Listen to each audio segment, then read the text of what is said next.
Assalamualaikum, my name is Nurul Amiza and my partner is Nur Shazwani. We represent the group to introduce our group project, which is Evolve Laboratory System. Before I start, I would like to introduce my team members. In this group project, we have two leaders, which are Nur Nabilah and Muhammad Amirul Ashraf. Our coder is Muhammad Iman, our prototype maker Naim Fatimi, and we have two presenters, which are me, Nurul Amiza, and my partner is Nur Shazwani. For the table of content, firstly, problem statement. Second, proposed solution. Third, method to achieve proposed solution. Fourth, improvement. And the last one is conclusion. Firstly, I'm going to present about problem statement. Do you still remember when you are high school student, your chemistry teachers, your physics teachers, your biology teachers want to use the laboratory on that day? They will ask the student to go to the laboratory. But what if the lab is not available on that time because there is another science class using it? So you need to go back to your class, and because of this, the teacher and student will waste their time probably in 50 minutes. Other than that, the teacher and student need clear info regarding to the status of laboratory. These problems always happen to the school that have many science classes. Lastly, teacher and student also cannot know the status of laboratory, whether it is available or not in certain period of time. The next thing is, I will present about the proposed solution. For this Evolve laboratory system, there is 3 different lamps. The first lamp is yellow lamp. If the yellow lamp is on, meaning that the lab was reserved by the other teacher. Second lamp is red lamp. If this red lamp is on, the lab is unavailable, meaning that there is other class in it. The last lamp is green lamp. If this green lamp is on, the lab is available, meaning that the teacher and student can enter the lab. The laboratory will be open from 8 AM until 5 PM. If all the lamps are off, meaning that the lab is closed. The teacher can reserve and control the lamp through handphone anytime and anywhere, but need to do it in school areas. And only the teacher who has made the booking can enter the website at that time. So now I will explain to you method to achieve proposed solution. Okay, first of all is on breadboard. The tools that we need here is, the most important thing is the breadboard, the white one. Next is Not MCU ESP826612E, this one.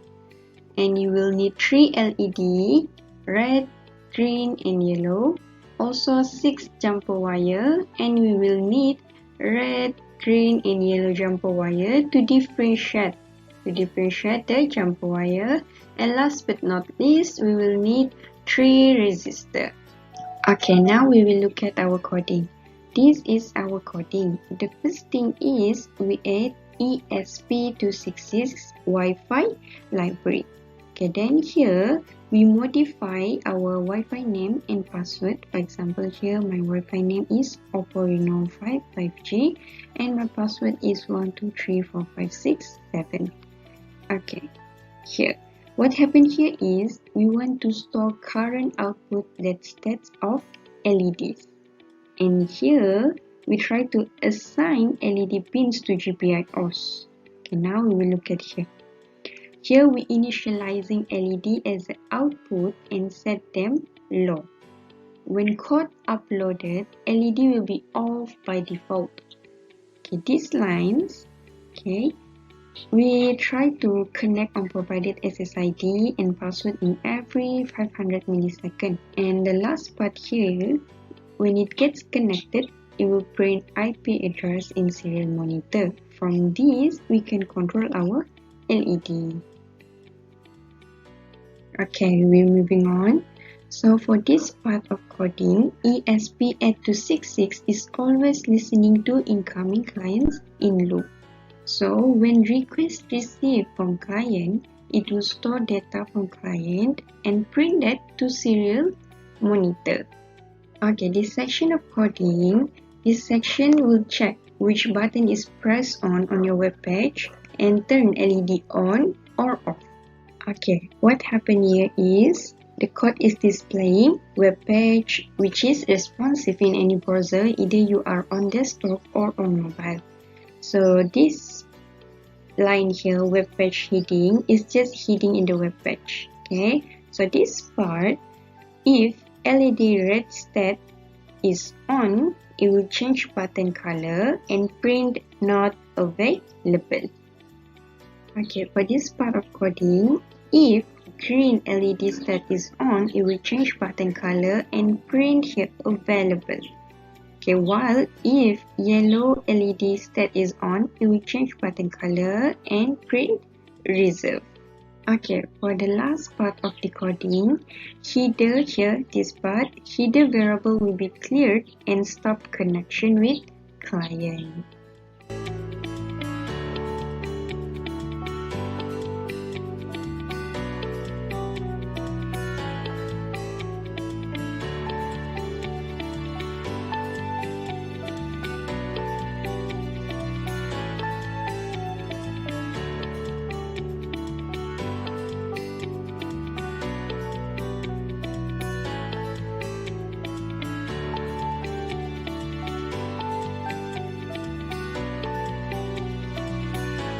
Now we will look at for the improvement of this project.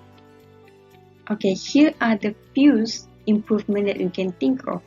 The first one is by adding the LCD screen to show daily booking list. So it is easy for other teachers or other students who want to book to look at their turn to book the lab.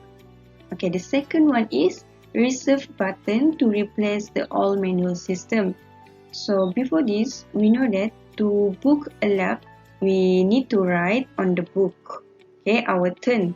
So it will be easier if this reserve button exists. Okay, for the third one is use LAN or local area network to book the lab. So it is fair for a teacher who work from home and who come to school for work to book the lab. Okay, and the last one is by adding an automatic reminder for teacher who book the reservation, okay, whether it is approved or not. So it will be 15 minutes before, okay, before their reservation. Okay, it is a reminder or notification. So it is easy, or it will help the teachers to remember their booking or reservation. So last but not least, we will look at the conclusion. Our group decided to choose to create an evolved laboratory system for school to make teachers easy to book a lab, to check whether it is booked, and to check if there is someone who are using the lab. Our hope for this project is we hope that this system can be used in other places too. For example, a library to check whether the room is booked or not. And we also hope that this system will help teachers and students.